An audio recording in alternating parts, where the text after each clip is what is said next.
అలానే మిస్ఎస్ రావు. ఢిల్లీ అసెంబ్లీ ఎన్నికల్లో ఓటర్ నాడి పసిగట్టాయి సర్వే సంస్థలు. పోలింగ్ ముగిసిన తర్వాత ఎగ్జిట్ పోల్స్ అన్నీ కూడా అనౌన్స్ అయ్యాయి. దాదాపు 14 ఎగ్జిట్ పోల్స్ సంబంధించిన సర్వేలను మీ ముందుంచేటువంటి ప్రయత్నం చేస్తాను. అత్యధికంగా బీజేపీ ఢిల్లీ పీఠాన్ని ఎక్కబోతుంది అని చెప్పి ఆ సర్వే ఫలితాలు చెప్తున్నాయి. ఏ సర్వే ఎవరికి ఏ పార్టీకి ఎన్ని సీట్లు వస్తాయని చెప్పి ఎక్స్పెక్ట్ చేస్తున్నాయి అనేది మీకు ఎక్స్ప్లెయిన్ చేసి చూపిస్తాను. సో మొత్తం 14 సర్వే సంస్థలు. ఈ 14 సర్వే సంస్థల్లో ఎవరెవరు ఆప్కి ఎంత ఇచ్చారు, బీజేపీకి ఎంత ఇచ్చారు అనేది ఒకసారి చూద్దాం. మ్యాట్రిజ్ ఇది నేషనల్ లోకల్ సంబంధించినటువంటి సర్వే సంస్థలు ఇవి. ఈ లోకల్ అలాగే నేషనల్ సంబంధించినటువంటి సర్వే సంస్థలు మ్యాట్రిజ్ నేషనల్ ఉంది. ఆప్కి 32 నుంచి 37 వరకు ఇచ్చారు. భాజపాకి అంటే బీజేపీకి 35 నుంచి 40 అంటే ప్రభుత్వాన్ని ఏర్పాటు చేయడానికి దగ్గరగా ఉంది బీజేపీ. కాంగ్రెస్ పార్టీ 1 0 నుంచి 1 వస్తే రావచ్చు లేకపోతే లేదని చెప్పారు. ఇక పీపుల్స్ ఇన్సైట్ 25 నుంచి 29 ఆప్కి, బీజేపీకి 40 నుంచి 44. క్లియర్ కట్గా బీజేపీ అధికారంలోకి వస్తుందని చెప్పి పీపుల్స్ ఇన్సైట్ చెప్పింది. ఇక టైమ్స్ నౌ 22 నుంచి 31 ఆప్కి వస్తాయని చెప్పి ఎక్స్పెక్ట్ చేస్తుంది. బీజేపీకి 39 నుంచి 45, కాంగ్రెస్కి 0 నుంచి 2 అని చెప్పి ఇచ్చింది. అంటే బీజేపీ అధికారం రాబోతుందని చెప్పి టైమ్స్ నౌ ఇచ్చినటువంటి రిపోర్ట్. ఇక పీ మార్క్ ఇది 21 నుంచి 31 ఆప్కి వస్తాయని చెప్పి ఇచ్చింది. బీజేపీకి 39 నుంచి 41 వస్తాయని చెప్పి అంటే బీజేపీ అధికారంలో రాబోతుందని చెప్పి చెప్పారు. పీపుల్స్ పల్స్ ఇది మన తెలుగు రాష్ట్రాలకు సంబంధించినటువంటి సంస్థ. ఇది 10 నుంచి 19కి ఆప్కి వస్తాయి, 51 నుంచి 60 బీజేపీకి వస్తాయని చెప్పి హైయెస్ట్ బీజేపీకి వన్ సైడ్ అన్నట్టుగా ఇచ్చింది. ఇక చాణక్య స్ట్రాటజీస్ ఆప్కి 25 నుంచి 28 వస్తాయని చెప్పి ఎక్స్పెక్ట్ చేస్తుంది. బీజేపీకి 39 నుంచి 44 అంటే ప్రభుత్వాన్ని ఏర్పాటు చేసే అవకాశం ఉందని చెప్పి చెప్తుంది. ఇక పోల్ డైరీ 18 నుంచి 25 ఆప్కి వస్తాయని చెప్తుంది. బీజేపీకి 42 నుంచి 50 అంటే ప్రభుత్వాన్ని బీజేపీ ఏర్పాటు చేయబోతుంది. డివి రీసెర్చ్ 26 నుంచి 34 ఆప్కి వస్తాయని చెప్తుంది. బీజేపీకి 36 నుంచి 44 వస్తాయని చెప్తుంది. వి ప్రిసైడ్ ఇది ఆప్కి గవర్నమెంట్ ఫామ్ చేసే అవకాశం ఉంది, 46 నుంచి 52 అని చెప్పి హైయెస్ట్ ఇస్తుంది. బీజేపీకి 18 నుంచి 23 అని చెప్పి ఇస్తుంది. ఇక జీవీసీ ఇది ఆప్కి 22 నుంచి 31 వస్తాయని చెప్తున్నారు. బీజేపీకి 39 నుంచి 45 వస్తాయని చెప్పి చెప్తున్నారు. ఇక కేకే సర్వేస్ ఇది తెలుగు రాష్ట్రాలకు సంబంధించినటువంటి సర్వే. ఇది యాక్చువల్గా కేకే సర్వే తెలుగు రాష్ట్రాల్లో మనకు పరిచయం అయింది ఎప్పుడైనా అంటే ఆంధ్రప్రదేశ్ ఎన్నికలప్పుడు. ఆ తర్వాత కొన్ని హర్యానాలో బూమ్రాంగ్ అయింది కేకే సర్వే. తర్వాత ఇప్పుడు అది మళ్ళా పుంజుకుంటుంది మళ్ళీ. సో అది చెప్తుంది, ఏం చెప్తుంది అంటే కేకే సర్వే 42 ఆప్కి అని చెప్పి సింగిల్ ఫిగర్ ఇచ్చేశారు. బీజేపీకి 26 అని చెప్పి ఇచ్చారు.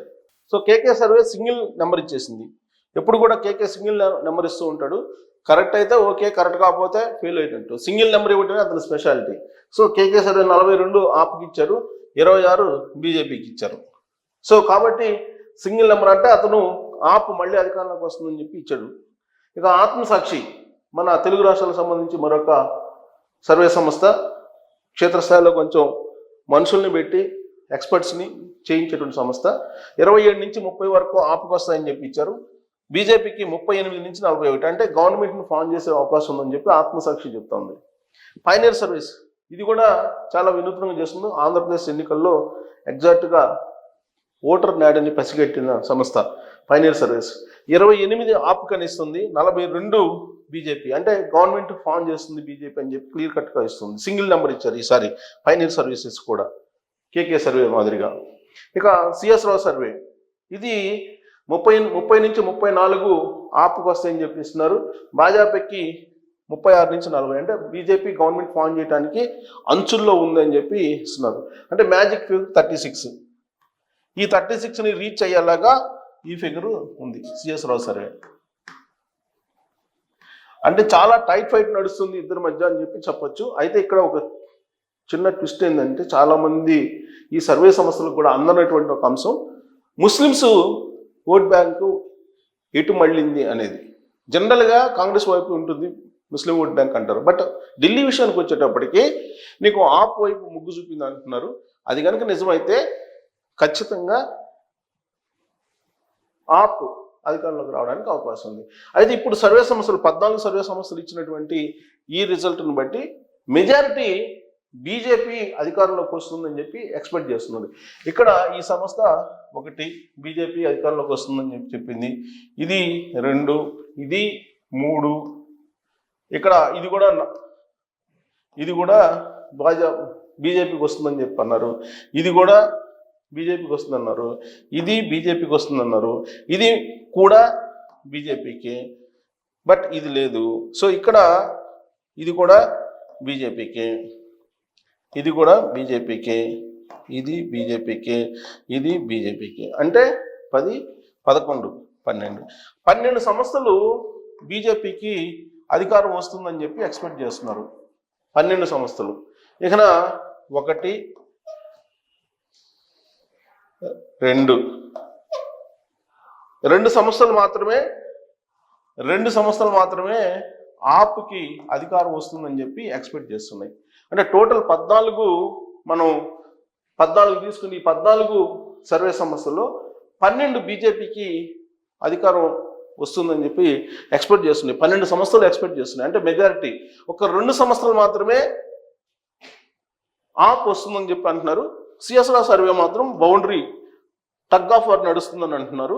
ఇన్ కేస్ కాంగ్రెస్ పార్టీ కనుక ఒక 4 స్థానాలను సంపాదించుకోగలిగితే, ఇక్కడ ఎక్కడ కూడా బీజేపీ కాంగ్రెస్ పార్టీకి 1కి మించి లేదు. కానీ ఈ ఒక్క సర్వే సంస్థ చాణక్య స్ట్రాటజీస్ అనేటువంటి సంస్థ మాత్రం 2 నుంచి 3 వేసింది. ఇక్కడ కనుక 3 వచ్చినా కానీ ఒకవేళ టగ్ ఆఫ్ వార్ నడిస్తే ఈ 3 ఇంపార్టెంట్ అవుతుంది గవర్నమెంట్ ఫామ్ చేయడానికి. అప్పుడు హంగ్ గవర్నమెంట్ ఏర్పడే అవకాశం ఉంది. సో అలాంటి సిచ్యువేషన్ రాకపోవచ్చు. ఎందుకంటే చాణక్య స్ట్రాటజీస్ ఎప్పుడు కూడా సేఫ్ గేమ్ ఆడుతూ ఉంటుంటారు. కాబట్టి ఆ పరిస్థితి రాకపోవచ్చు. బట్ అనూహ్యంగా కనుక కాంగ్రెస్ పార్టీ నీకు 3 నుంచి 4 అలా వస్తే కనుక కింగ్ మేకర్ అయ్యే అవకాశం ఉంది. బట్ ఓట్ షేర్ చూస్తే కనుక కాంగ్రెస్ పార్టీకి 7 నుంచి 9 ఉంది. 9 లోపలే ఉంది, 9% లోపలే ఉంది. అన్ని ఓట్ షేర్ చూస్తే కనుక ఎవరికి? కాంగ్రెస్ పార్టీకి, ఏ సర్వే సంస్థ చెప్పినా కానీ. బట్ కాబట్టి 1 నుంచి 2 లేదా 0 నుంచి 2 ఈ మధ్యలోనే ఎక్కువ సర్వే సంస్థలు చెబుతున్నాయి కాంగ్రెస్ పార్టీకి. కాబట్టి కింగ్ మేకర్ కూడా అయ్యే అవకాశం కాంగ్రెస్ పార్టీకి లేదు. బీజేపీకి మాత్రమే ఎక్కువ అవకాశాలు ఉన్నాయని చెప్పి ఎగ్జిట్ పోల్స్ చెప్తూ ఉన్నాయి. బట్ ఎగ్జిట్ పోల్స్ చెప్పేదాన్ని మనం 100% నమ్ముదామంటే ఎగ్జిట్ పోల్స్ 100% ఎప్పుడూ నిజం కాలేదు. రియల్ పోల్ రిజల్ట్ వచ్చేటప్పటికి తారుమారైనటువంటి సందర్భాలు కూడా అనేకం చూసాం మనం. ప్రత్యేకించి 2019 ఎన్నికల నుంచి తెలుగు రాష్ట్రాల్లో కూడా మనం చూస్తున్నాం తారుమారైనటువంటి పరిస్థితి. ఈవెన్ హర్యానా రిజల్ట్స్ చూసాం. అలాగే ఛత్తీస్గఢ్, మధ్యప్రదేశ్, రాజస్థాన్ జరిగినప్పుడు కూడా ఎగ్జిట్ పోల్స్ చూసాం. అప్పుడు కూడా రివర్స్ అయినాయి, ఉల్టా అయినాయి ఎగ్జిట్ పోల్స్. కాబట్టి ఎగ్జిట్ పోల్స్ అనేది జస్ట్ ఒక అంచనాలు మాత్రమే. ఈ అంచనాల్లో ఎక్కువగా బీజేపీ అధికారంలోకి వస్తుంది అని చెప్పి ఎక్కువ సంస్థలు అంచనా వేస్తున్నాయి.